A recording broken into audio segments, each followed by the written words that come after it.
ईद की सुबह पूरे गांव में खुशियों की लहर दौड़ गई थी। सबकी आंखों में खुशी और दिल में जोश था। आमना, जो 10 साल की छोटी लड़की थी, सबसे ज्यादा परजोश थी। उसने अपनी माँ के हाथों से सिली हुई नई पोशाक पहनी और अपने दोस्तों के साथ ईदगाह जाने की तैयारी करने लगी। ईदगाह में नमाज पढ़ने के बाद आमना अपने वालिद के साथ घर वापस आई। घर में मिठाइयों की खुशबू फैली हुई थी। इसकी माँ स्वीयों और बिरयानी बनाने में मसरूफ थी।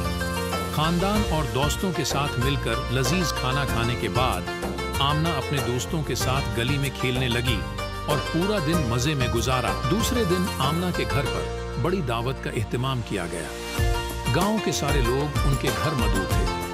आमना की माँ ने कई किस्म के पकवान तैयार किए थे, कबाब, पुलाव और मुख्तलिफ किस्म की मिठाइयाँ। आमिना और उसकी सहेलियाँ मिलकर घर को सजाने में लग गईं। हर जगह रंग बिरंगी लड़ियों और फूलों की सजावट थी।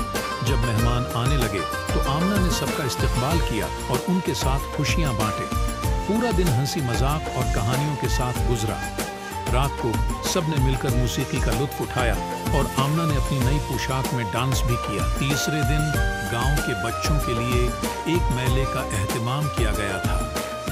आमना और उसके दोस्तों ने सुबह से ही मेले में जाने की तैयारी शुरू कर दी थी। मेले में कई किस्म के खेल, झूले और खाने पीने के स्टॉल लगे हुए थे। आमना ने गुब्बारे फोड़ने का खेल खेला, जिसमें उसने कई इनाम जीते। उसने मेहंदी भी लगवाई और मिठाई की दुकान से अपनी पसंदीदा बर्फी खाई। शाम होते होते मेले में एक ड्रामा का एहतमाम हुआ, जिसमें गांव के बच्चों ने हिस्सा लिया। आमना भी इस ड्रामे का हिस्सा थी और उसने एक परी का किरदार निभाया। रात को आमना ने थिकन के बावजूद अपने दिन की सब बातें अपनी माँ को सुनाई और फिर जल्दी से सो गई।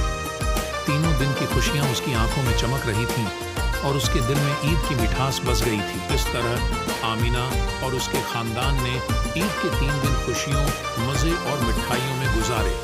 ये ईद उनकी यादों में हमेशा के लिए बस गई।